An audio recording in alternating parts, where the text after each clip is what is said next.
Caution, reality, stability, alert level, indigo with a chance of mild existential questioning. Warning, this episode may cause you to question the nature of reality, suspect your smart toaster is plotting a cosmic coup, and believe that parallel universe you is definitely having a more adventurous life. Current probability of stable reality, fluctuating like a quantum particle on caffeine. Proceed with caution, and maybe avoid operating heavy machinery or making any life-altering decisions for the next hour or so, just to be safe.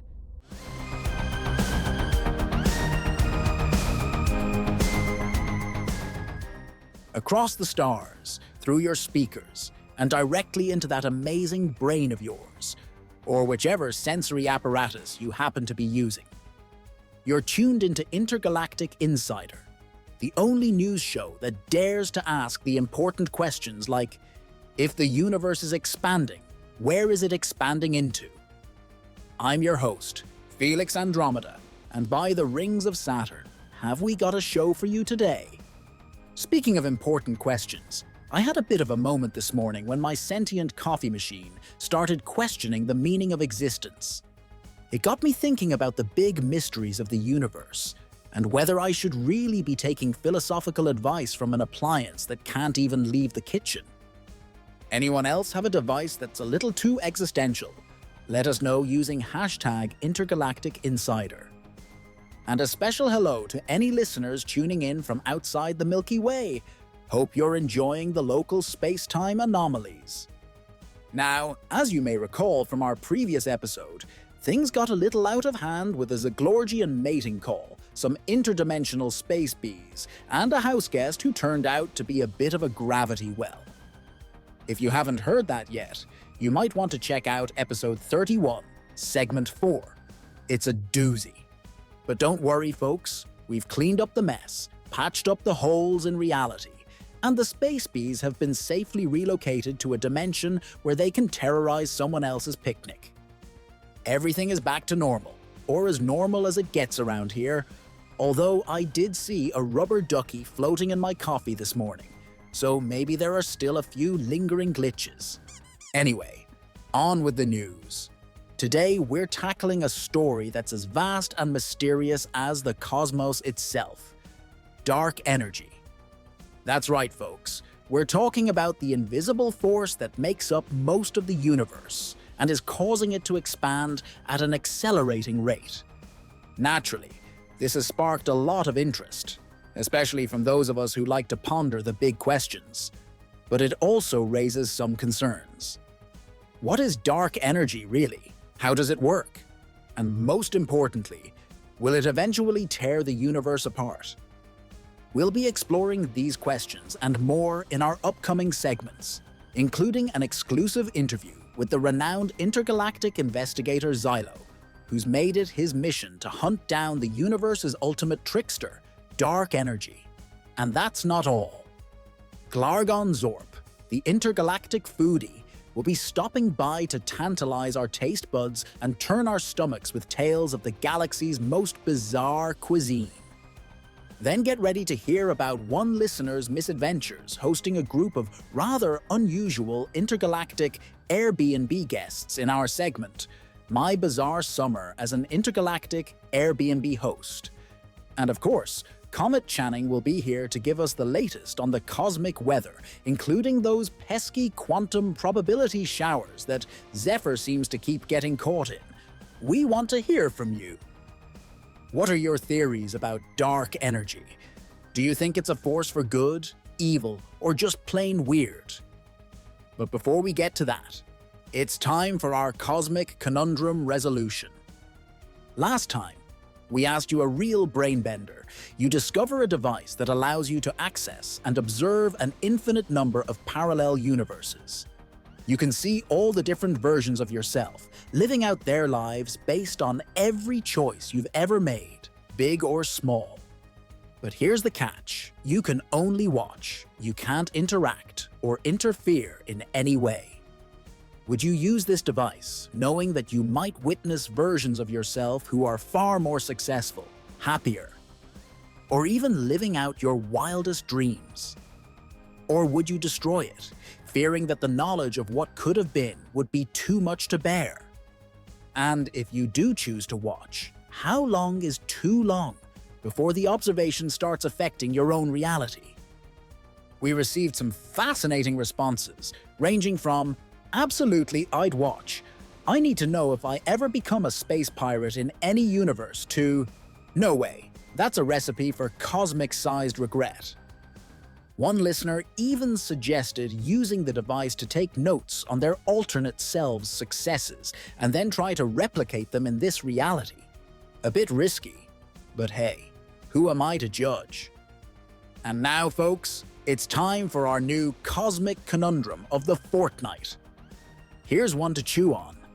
Imagine a galaxy-wide empathy net, a voluntary neural link allowing anyone, anywhere, to briefly experience the raw emotional state of another being. You could feel the joy of a newly hatched Grobnar pup on Xylo, the grief of a lost loved one on Kepler 186f, or the quiet satisfaction of a successful harvest on a Martian hydroponics farm. The catch? Each dip into the empathy net costs you a small but genuine sliver of your own emotional capacity. Not a memory, not a personality trait, but a tiny fraction of your ability to feel intensely: joy, sorrow, anger, love. Would you connect? And if so, how often, knowing that each connection subtly diminishes your own emotional range? Let that one simmer in your neural nets, folks. Send your most insightful, humorous, or emotionally resonant responses to our subspace mailbox, or use hashtag Cosmic Conundrum on your favorite social media platform. We'll feature the best ones in our next episode. All right, folks, for this week's reality check, close your eyes, take a deep breath, and try to remember your most embarrassing moment. Now imagine reliving it from 3 different perspectives. Got it? Good. Now let's all try to forget it happened. Remember, folks, if you happen to encounter any reality glitches, don't panic. Just try to enjoy the ride. After all, it's not every day you get to experience the universe in all its weird and wonderful glory.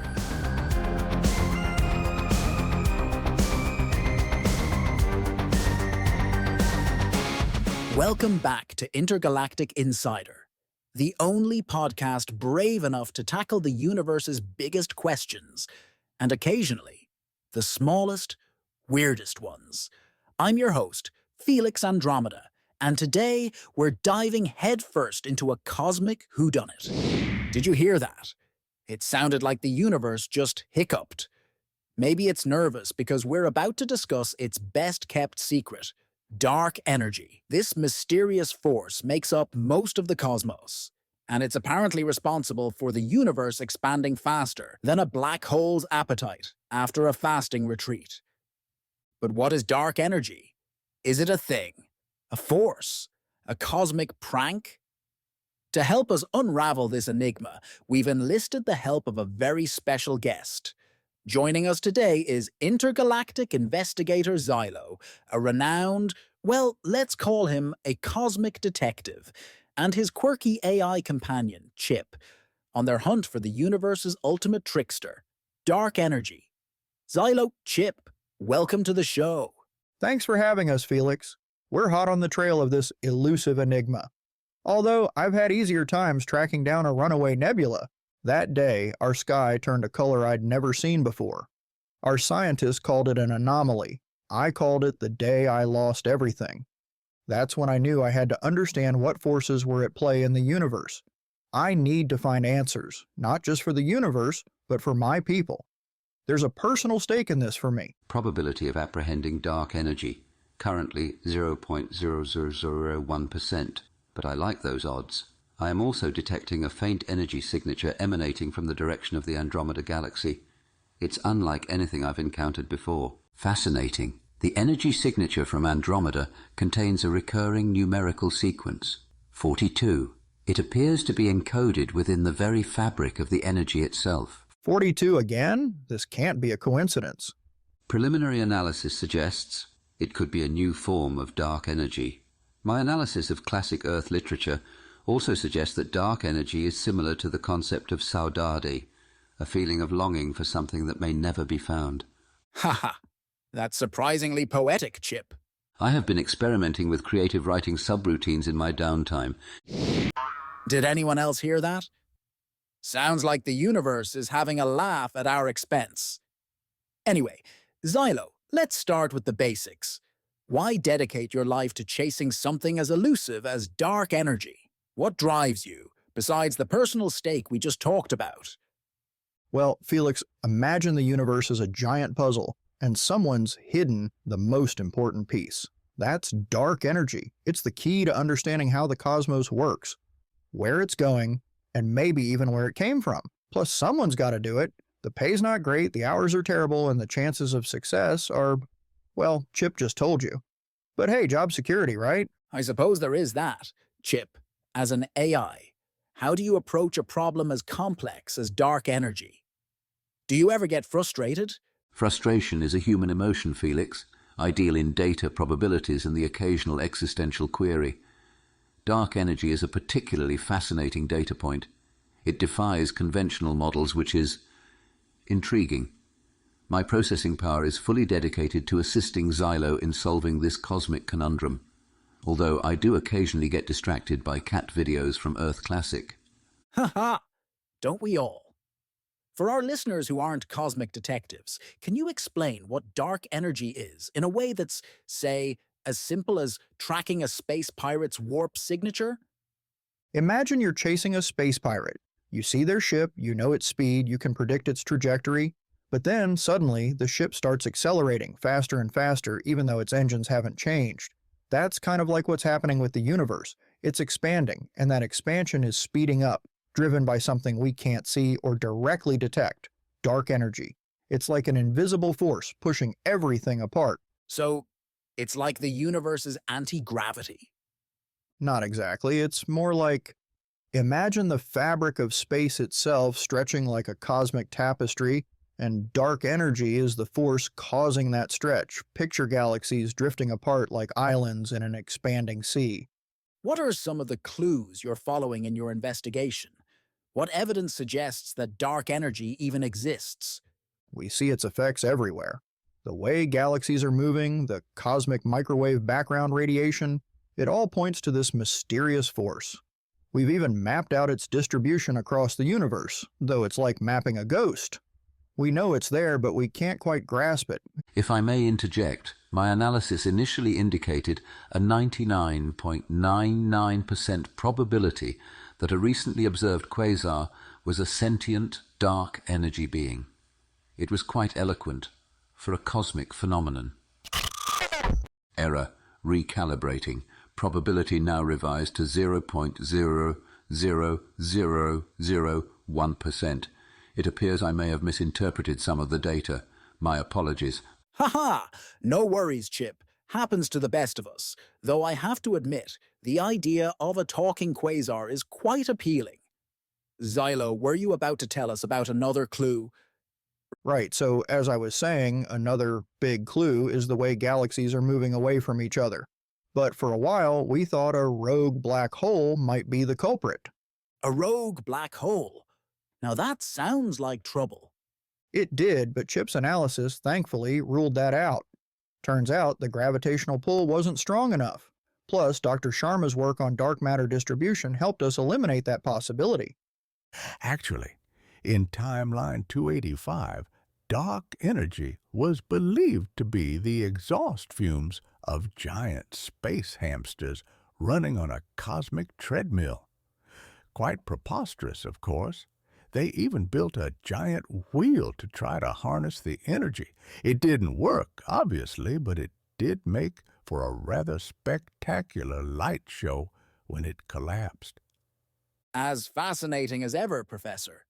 Xylo, you were saying about the evidence for dark energy and these clues that are like mapping a ghost. Right. So this ghost, as I'm calling it, is leaving behind fingerprints. One of the biggest fingerprints is in the cosmic microwave background, or CMB. This is the afterglow of the Big Bang. and it's got tiny variations in temperature that tell us a lot about the early universe. These differences are like ripples in a pond, and the way these ripples are spread out tells us that something, dark energy, is influencing the pond's expansion. So, it's like a baby picture of the universe. Exactly, and this baby picture has some strange patterns that can only be explained if dark energy is real. It's like the universe is expanding unevenly, and dark energy is the culprit. Mind-blowing stuff. Chip, any thoughts? Based on my calculations, the probability of understanding dark energy within our current parameters is, well, it's still low, but we're making progress. Well, that's reassuring. Now, to help us separate cosmic fact from cosmic fiction, let's get a quick update from Dr. Anya Sharma, a leading astrophysicist working on the dark energy problem. Dr. Sharma, what's the current thinking on this mysterious force? Well, Felix, dark energy is definitely one of the biggest puzzles in cosmology today. We know it's there because we see its effects on the expansion of the universe, but its exact nature is still a mystery. There are many theories, ranging from a cosmological constant to modifications of gravity, but we need more data to narrow it down. It's a very exciting time to be working in this field. Dr. Sharma, some fringe theorists believe dark energy might be a form of cosmic consciousness. Any thoughts on that? While that's a fascinating idea, there's currently no scientific evidence to support it. The most widely accepted theories involve concepts like vacuum energy or modifications to Einstein's theory of gravity. Fascinating stuff. Thanks for shedding some light on this, Dr. Sharma. It seems like every time we learn something new about the cosmos, it just opens up more questions. Speaking of questions, your mention of a cosmological constant there reminds me of a particularly puzzling number we covered in our last episode. Xylo, Chip, you weren't with us for that one, but we delved into the mystery of the alien M constant, a number that kept popping up in the tests of advanced alien species across the galaxy. And that number was 42. 42? Intriguing. My databanks contain various references to that number, primarily in relation to a popular Earth classic book series. A cosmic coincidence? Or something more? I've learned that in this line of work, coincidences are rarely just coincidences. Exactly. And it turned out 42 might be more than just a random number. Some theories suggest it's a fundamental constant of reality, a key to a deeper understanding of the universe, or even a message from a precursor race. We had a fascinating chat with Dr. Quantazar, a leading expert in xenomathematics, all about it. If you haven't heard that episode yet, I highly recommend checking it out. It's episode 31, The Alien M Constant. You can find it on our CosmoNet feed, the central hub for all things intergalactic, or wherever you get your podcasts. Trust me, it'll add a whole new layer to this dark energy mystery. Now, where were we? Ah yes, Xylo. You were saying that if dark energy is the universe's ultimate trickster, what's the ultimate trick it's playing on us? Right, and that ties back to what we just discussed. What if the trick is that dark energy is somehow connected to this alien M constant? What if 42 is not just a number, but a clue to the nature of dark energy itself? A clue hidden in plain sight across countless alien civilizations. That's quite a thought. It would certainly explain why dark energy is so elusive. We're looking for something we don't even understand, using tools that might be based on a fundamental misunderstanding of the universe. The probability of a connection between dark energy and the alien M constant is currently unknown. Further data is required. However, I find the hypothesis intriguing. It has a certain elegance. Elegance indeed. It seems we've stumbled upon another layer of the cosmic onion, and who knows how many more layers there are to peel back. Now it's time for our intergalactic poll. Do you think dark energy is A, a fundamental force of nature, B, a byproduct of another phenomenon, or C, something else entirely? Cast your votes on our CosmoNet feed using hashtag Intergalactic Poll. This week's task, should you choose to accept it, is to try explaining dark energy to someone who knows nothing about it. Use whatever analogies you want. Balloons, rubber bands, maybe even a stretching pizza dough. Let us know how it goes using hashtag Intergalactic Insider. If you were a cosmic detective, what would be your first step in investigating dark energy? Share your ideas using hashtag Cosmic Detective. We might even feature some of your suggestions in our multi-dimensional comments section. You can also check our episode transcripts on our CosmoNet feed. Intriguing. My analysis indicates a faint energy signature emanating from the direction of the Andromeda Galaxy. It's unlike anything I've encountered before. Preliminary analysis suggests it could be a new form of dark energy. A new form of dark energy?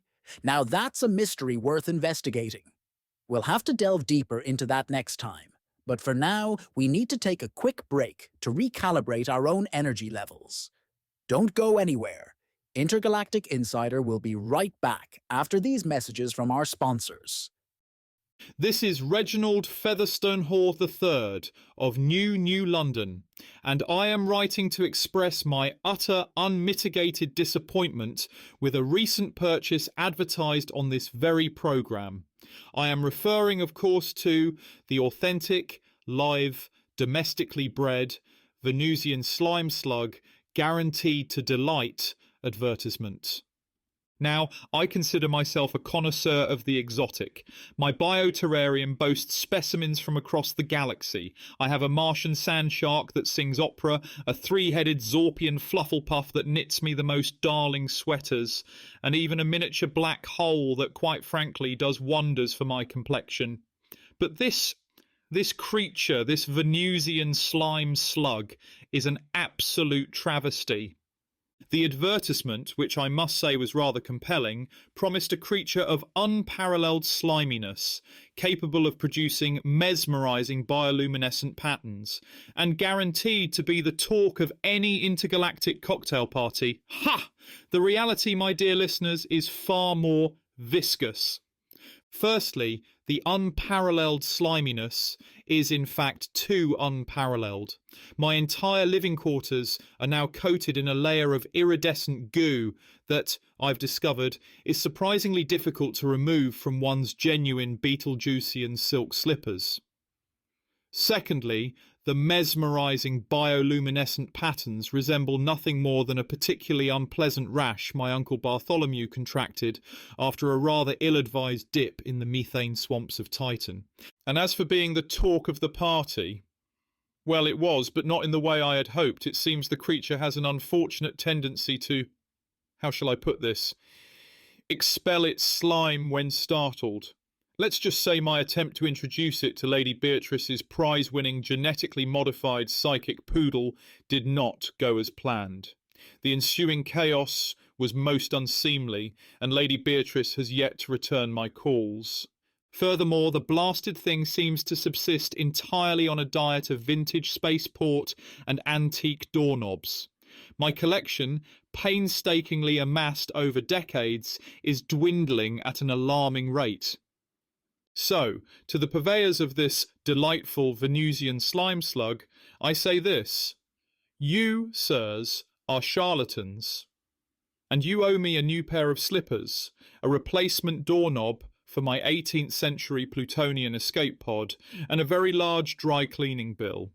And to my fellow listeners, I implore you, do not, under any circumstances, purchase one of these ghastly gastropods, unless, of course, you have a penchant for living in a bioluminescent, slime-coated cave and dining with creatures that have a disturbing appetite for home hardware.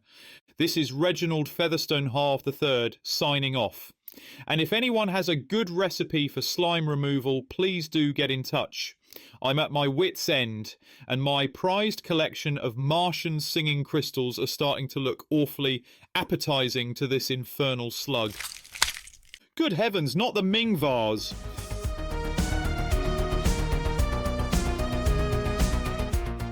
Welcome back to Intergalactic Insider.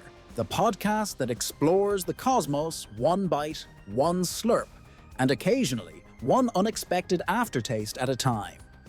I'm your host, Felix Andromeda, and today we're embarking on a culinary adventure that's sure to tantalize your taste buds and maybe challenge your gag reflex.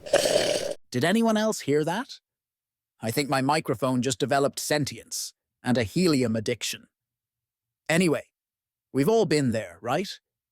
You try a new restaurant, order something exotic, and, well, let's just say it doesn't quite agree with your digestive system.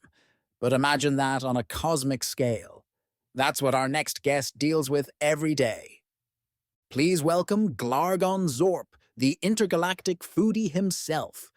Glargon has made it his mission to sample the galaxy's most bizarre and, dare I say, dangerous delicacies, from Rigelian slime slugs to Betelgeusian glowworms.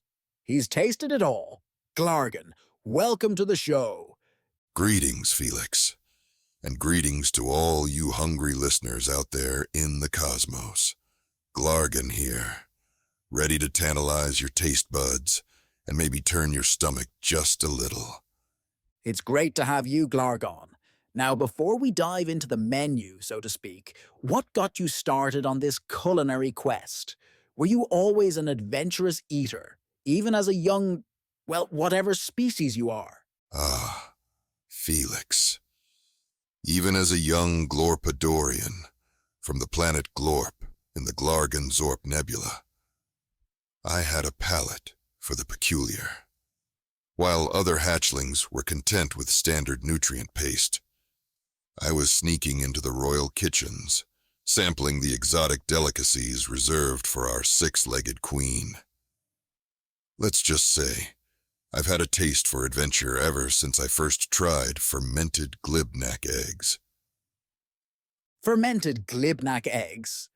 That sounds intriguing, and possibly illegal in several star systems. Also Glorpadorian from the planet Glorp in the Glargon Zorp Nebula. Isn't that a bit, well, on the nose? Ha ha ha ha ha. We Glorpadorians are a proud people, Felix. We like to keep things simple. And as for the legality of the eggs, well, only if you get caught, my friend. But that's the thrill of it, isn't it? Exploring the unknown, one bite at a time. I suppose so. For those of us who haven't ventured beyond Earth classic cuisine, what are some of the biggest surprises you've encountered in your intergalactic food journey? Surprises? Oh, there have been many, my friend. For instance, did you know that the Xylarians of the Andromeda Galaxy consider deep-fried space kelp to be a delicacy? It's crunchy, it's salty, and it has a tendency to glow in the dark. Quite a party trick, if you ask me. I think I'll stick to glowing cocktails, thanks. And now my microphone seems to think it's a synth pop star. This is going well, but that kelp does sound unique. Can you describe a particularly memorable dish you've tried? Something that truly blew your mind, either in a good way or a never-again kind of way? Ah, the singing mushrooms of Xylos. Now those were an experience. Imagine a chorus of tiny, bioluminescent fungi, each singing a different note as you chew them. It's like a symphony in your mouth, a culinary opera, if you will. And the taste? Like a cross between a truffle and a choir of angry space crickets. An acquired taste, perhaps, but unforgettable. I can almost hear it now. Almost. So, how do you deal with the potential, shall we say, digestive consequences of eating food from different planets? Any tips for our listeners who might be planning an intergalactic food tour? Ah, yes. The infamous galactic gut. Let's just say, I always travel with a case of Pepto Universal, and I've learned to avoid anything that wriggles too much on the plate. And my best advice, always, and I mean always, Ask about the exit velocity before consuming anything that's described as explosive. Exit velocity. I'll be sure to remember that one. Actually, in timeline 429, fermented gooseberries were considered a delicacy among the ruling class. They used to bathe in it, you know.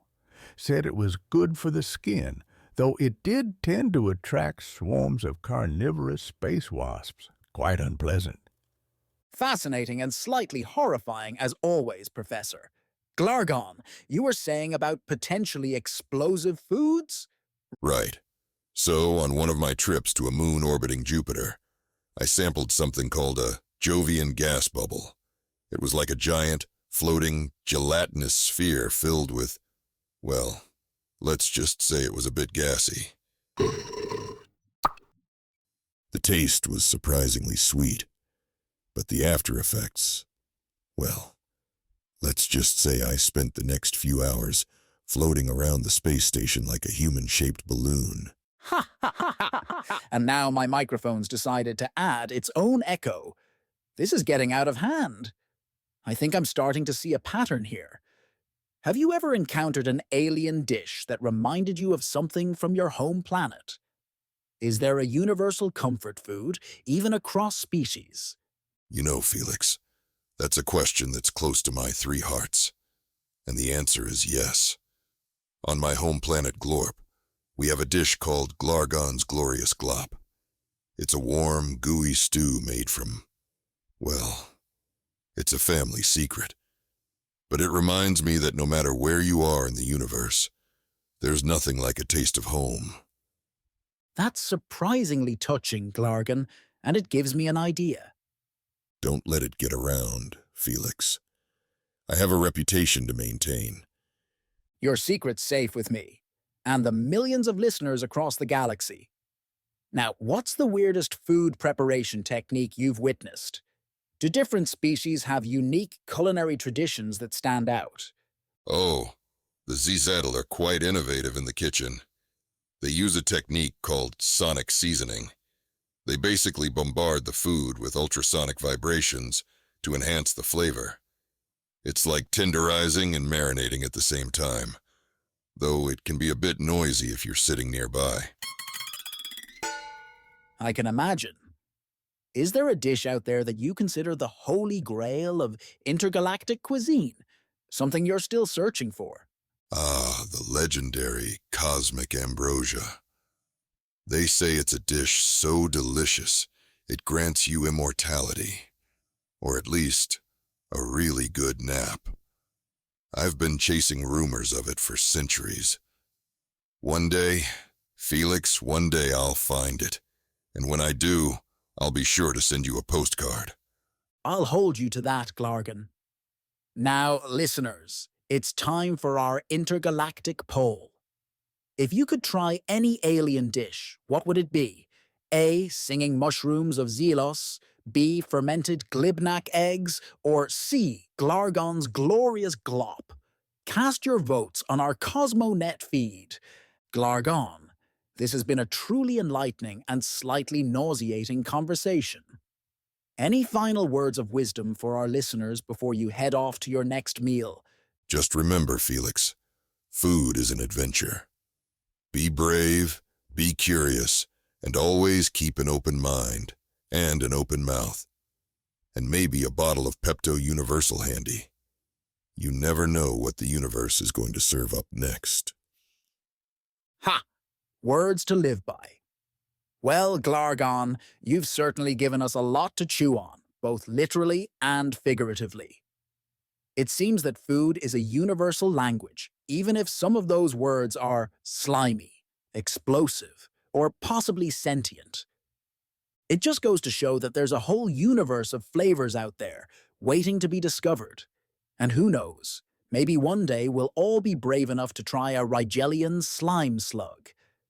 What are your thoughts, listeners? What's the most adventurous food you've ever eaten? Share your culinary escapades using hashtag Intergalactic Foodie.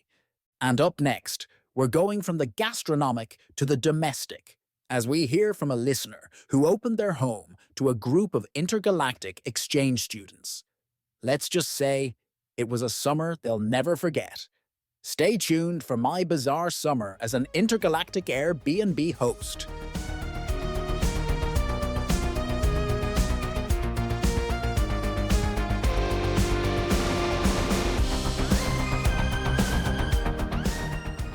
And now, for a segment we like to call Dispatches from the Fringe, we've got something special for you. We received this audio log from a listener who claims to have had a rather unusual experience hosting some intergalactic guests. It seems that our previous discussions of black holes, space bees, and the mysterious number 42 have emboldened some of our listeners to share their own tales of cosmic chaos. Take a listen and see what you think. Hey, Intergalactic Insider. This is Bob from Terra Nova. Long-time listener, first-time caller. So, I heard you guys talking about weird roommate situations, and, well, after hearing about that guy with the black hole in the space bees, I think I've got one that takes the cake. Or maybe the space algae. Anyway, I signed up for one of those intergalactic home-sharing programs. You know, the ones where you can host beings from other planets. Thought it would be a cool way to make some extra credits, learn about new cultures, that sort of thing. Boy, was I wrong. Or maybe I was right, but in the most bizarre way possible. By the rings of Saturn, I need a vacation after this. It all started when these three showed up at my door. First, there was this Grobnar, all 7 feet of him with 4 arms and skin like polished granite. Calls himself Grunk. Said it's a common name on his planet. Go figure. He also had this habit of clapping all 4 hands when he was excited, which, let me tell you, sounds like a rock slide in a tin can factory. Then there's this, shimmering kinda see-through being called a Zz'tll. She, or it, doesn't talk much, but communicates through these, like, musical tweets and whistles, always in 3-part harmony. Kinda catchy, but it gets old fast. Also, she's telepathic, which is as creepy as it sounds. And finally, there's this little furball that I swear is a cross between a tribble and a dust bunny. They call it a fuzzball. Cute, right? Wrong. This thing is a menace. So Gronk, the Grobnar, turns out to be a neat freak. Like seriously obsessed with cleaning. Which, you know, sounds great. Until you realize that his idea of cleaning involves using some kind of industrial-strength solvent that smells like rocket fuel and can probably dissolve steel.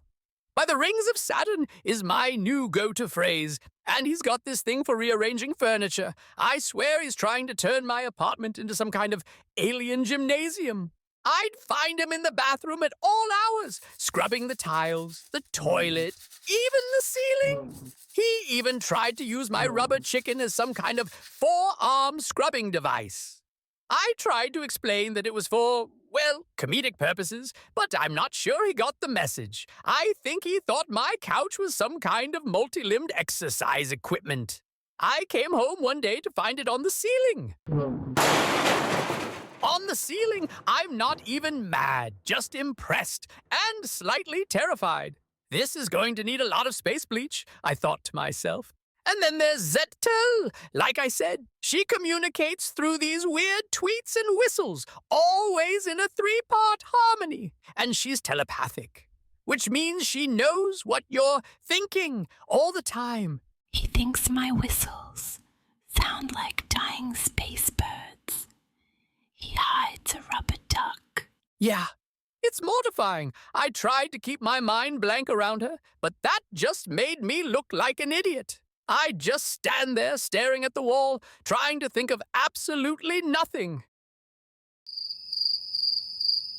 Which, by the way, is really hard. You try it sometime. It's impossible. I even tried thinking in different Earth languages, but she picked up on those too. Started whistling in Spanish, which was just disconcerting. But the real problem, the one that nearly drove me to a nervous breakdown, was the fuzzball. This little guy, he doesn't eat food. He eats energy, like electricity, and he's always hungry.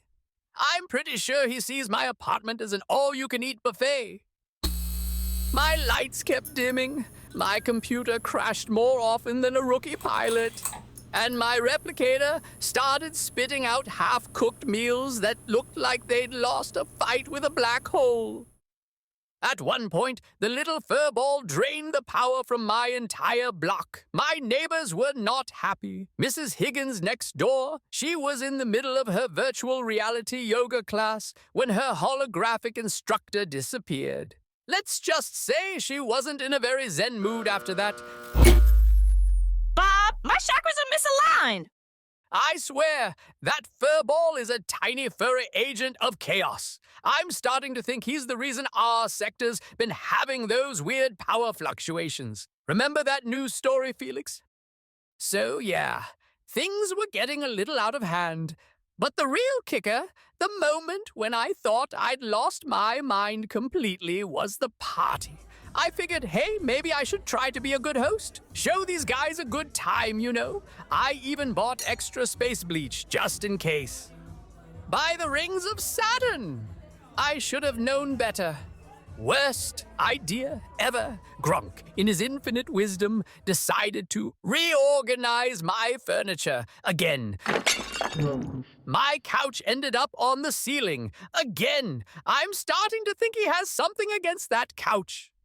Zz'tll thought it would be fun to share everyone's secrets. Turns out Mr. Johnson, the guy across the hall, has a secret stash of romance novels and a deep-seated fear of sentient vegetables, which I guess makes his dreams even more confusing.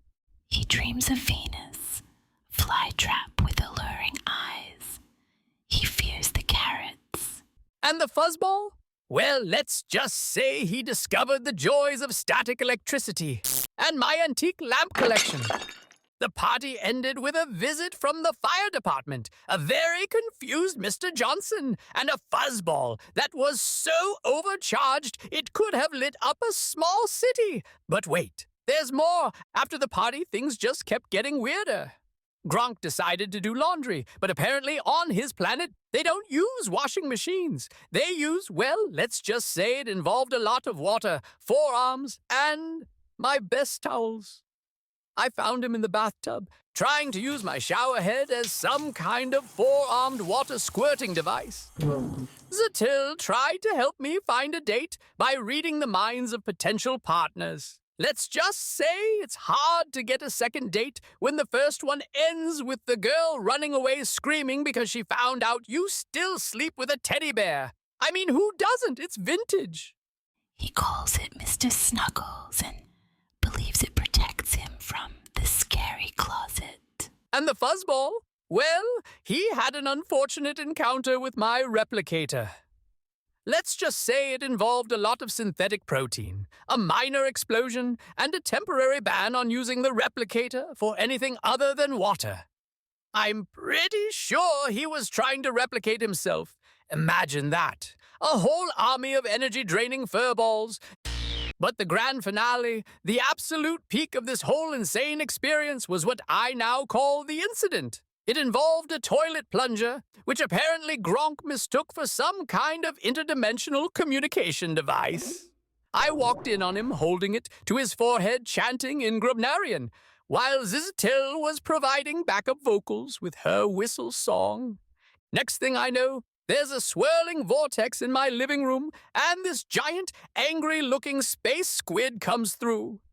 I have no idea how we got rid of it. I think Zz'tll reasoned with it, or maybe she just gave it a headache with her mind reading. I might have thrown my rubber chicken at it in a moment of pure panic. But eventually, it went back through the portal, which thankfully closed before anything else could come through. My cat, Mr. Fluffers, though he wasn't so lucky, I haven't seen him since. Though I did find a tentacle print on the ceiling. Small mercies, right? So, yeah, that was my summer. The most exhausting, confusing, and strangely enlightening experience of my life. I learned a lot about intergalactic cultures, a bit about sentient vegetables, and even more about the importance of a good therapist, and a good plumber, and maybe a really strong lock on the door, and a sedative. They're gone now, thank goodness. Gronk left my apartment cleaner than it's ever been, but he also took all my towels and my rubber chicken. I think he's using it as a back scratcher now. Zz'tll left me a note apologizing for the, oversharing. It was written in perfect flowing script, which is weird because she doesn't have hands, and the fuzzball just kind of vanished. I think he's still out there, though. Sometimes at night, I can hear this faint sound and all the lights flicker. And I keep finding these weird glowing fur balls around the house. And sometimes, late at night, I hear a faint meow that seems to be coming from inside the refrigerator. Mr. Fluffers, is that you? So, if you're thinking about hosting some intergalactic guests, maybe think twice. Or at least invest in a good insurance policy. And a hazmat suit. And maybe don't let them near the toilet plunger. This is Bob, signing off and hoping my cat comes back from wherever he is. Seriously, if anyone's seen a slightly singed, possibly interdimensional cat, please let me know. By the rings of Saturn, I need a drink. And make it a double. Wow, that is quite a story, Bob. You know, after hearing that, I think I'll stick to just reading about aliens. I'm not sure I could handle that level of chaos in my own home, although I bet Zephyr would love it. Anyway, if you listeners have any equally bizarre roommate stories or interspecies encounters, share them with us. You might get featured in a future episode. And if you happen to have any tips on how to get a cat out of another dimension, please, for the love of all that's holy, let us know. And up next, Comet Channing is back with a weather report that's truly out of this world. You won't want to miss her forecast for the Andromeda Galaxy, which apparently includes a chance of meteor showers made of pure dark matter. Stick around, it's going to be a cosmic ride.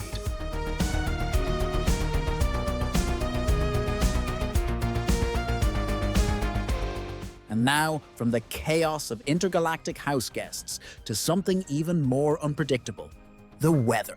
I hope you've all got your reality umbrellas handy, because who knows what Comet has in store for us. Comet, what's the cosmic forecast looking like? Thanks, Felix. Well, folks, hold on to your hats, or your anti-gravity boots, because we've got a doozy of a forecast for you today. But first, let's take a nostalgic trip back to old Earth, for those of you who remember it. Ah, Earth classic. Back on Earth, it's, get this, partly cloudy with a chance of rain in some areas. Can you imagine? Just rain. Water falling from the sky. How quaint. They're also experiencing something called a gentle breeze. Apparently, it's like being lightly fanned by a large, non-sentient plant. How utterly boring. No wonder they left. Now let's contrast that with the weather on our glorious Terra Nova. We're tracking a massive front of quantum probability showers moving across the sector. Now, these aren't your average rain showers. These babies can literally rain down different possibilities. So, if you're feeling indecisive, just step outside and let the universe make up your mind for you. But be warned, there's a 30% chance you might end up with a different job, a new pet, or possibly married to a sentient space slug. It's a gamble, folks. And here you can see the probability showers swirling around, looking like a cosmic washing machine of what-ifs. This weather is more unpredictable than a pageant Q&A round. And in the neighbouring sector, we're seeing some gravitational mood swings, so expect heavy sighs and sudden bursts of laughter. Best to avoid any serious conversations during these fluctuations, unless you want your heartfelt apology to turn into a fit of giggles. You can see how the gravitational mood swings are making the sector look like a cosmic funhouse mirror. My earrings are detecting a high chance of existential dread in the forecast. And for those of you on New York, watch out for those solar flare-ups of emotion. They can cause spontaneous crying during romantic comedies or sudden bursts of rage when your smart toaster burns your toast. Remember, folks, keep those emotions in check, or you might just set something on fire, figuratively and potentially literally. And ooh, those solar flare-ups are really popping off the screen, folks. You can practically feel the heat. You can see how they are making everything look like an overexposed photograph. And as always, remember to check in with Zephyr Stardust, who is braving the elements for us. And now let's go live to Zephyr, who's braving the quantum probability showers on the planet Xylos. Zephyr, how's it looking out there? Comet, it's certainly something. 1 minute I'm standing here reporting, the next wait, why am I wearing a tutu? And is that a talking space chicken? Anyway, as you can see, the probability showers are making things pretty unpredictable here. People are spontaneously changing outfits, their pets are switching species, and I think I just saw a politician accidentally tell the truth. It's absolute chaos, but you know, the kind of chaos that makes for great television or great audio. Just watch out for those rogue probabilities, folks. You never know what you might end up doing or becoming. I've had worse, Comet. Remember that time I got caught in a supernova? At least this is just mildly inconvenient. Oh no, not again. I think I'm turning into a giant space slug. Wait, now I'm a teapot? This is getting ridiculous. I can't report the weather if I keep changing species or object-DCs. And now I seem to be attracting a flock of... Are those space pigeons? Great, just what I needed. It appears we've lost Zephyr to the probability showers. We'll check back in with him later, if he still exists in this dimension. And now, for our space weather word of the fortnight, existential downpour. That's when the universe starts raining down questions like, what's the meaning of life? Why are we here? And is that space chicken judging me? If you experience an existential downpour, don't panic. Just grab a good book, a warm beverage, and maybe a therapist, or a really good umbrella that can shield you from deep philosophical questions. And speaking of experiences, we want to hear from you. Have you ever encountered a weather phenomenon that made you question reality? Share your stories using hashtag Intergalactic Insider. Maybe Zephyr will even interview you from whatever dimension he ends up in. And remember, if you see Zephyr, tell him to send us a postcard, if he still has hands. That's all for the weather, folks. Stay safe, stay dry, and try not to turn into a teapot. Back to you, Felix. Thanks, Comet. Always a pleasure to hear about the universe's attempts to confuse and/or mutate us. And a special thanks to Zephyr for his dedicated reporting, in whatever form he may currently be. Well, folks, we've journeyed from the depths of dark energy to the even darker depths of intergalactic roommate horror stories, with a detour through the unpredictable weather patterns of the cosmos. And if there's one thing we've learned, it's that the universe is a weird and wonderful place, full of surprises, both delightful and, well, slightly disgusting. From sentient black holes to interdimensional space bees, from probability showers to the horrors of shared living spaces, it's clear that life in the cosmos is anything but ordinary. And hey, if you ever find yourself sharing a living space with a Grobnar, a Zz'tll, or a Fuzzball, just remember Bob's story and try to keep your sense of humor intact. You might even want to invest in a good hazmat suit, just in case. And maybe a therapist. Speaking of therapists, if any of you out there have experience dealing with interspecies conflicts or post-traumatic stress from hosting alien guests, share your advice using hashtag Intergalactic Insider. We might even feature your tips in our new segment, Cosmic Coping Mechanisms. And if you've got a story about a roommate that made a Zglorg look normal, we definitely want to hear about it. And while you're at it, check out our multi-dimensional comments section and let us know what you thought about today's topics. Also, don't forget to cast your vote in our poll. Would you rather experience a quantum probability shower or a gravitational mood swing? You can find the poll on our website, or just shout your answer into the void and hope the universe is listening. If you want to revisit any of the segments from this episode or explore our archives, simply search for Intergalactic Insider on your preferred podcast platform. Or, if you are feeling adventurous, tune your subspace radio to frequency 42 on EX7 and see if you can pick up our signal. And for those of you who crave even more cosmic content, don't forget to subscribe to Intergalactic Insider. By subscribing, you'll not only get our latest episodes delivered directly to your listening device, but you will also get exclusive content and a chance to win a date with our very own Zephyr, if he is in this dimension, that is. So hit that subscribe button, folks. It's the best way to stay connected to the weird and wonderful universe we call home. And who knows, you might even learn something along the way, or at least get a good laugh out of it. Oh, and one more thing. Remember that space weather word of the fortnight from Comet? Existential downpour. Well, we're challenging you to use it in a sentence and share it with us using hashtag existential downpour. The most creative entry might just win a year's supply of Pepto Universal, you know, in case you encounter any exploding glibnacks. And next time on Intergalactic Insider, we're taking a trip to the planet of perpetual paperwork. That's right, we're exploring the bureaucratic nightmare that is intergalactic citizenship. Will we uncover a conspiracy involving sentient staplers and interdimensional red tape? Will we finally learn what happens to all those missing socks that disappear in the laundry? And will Felix ever manage to fill out Form 42B in triplicate without losing his mind? Tune in to find out.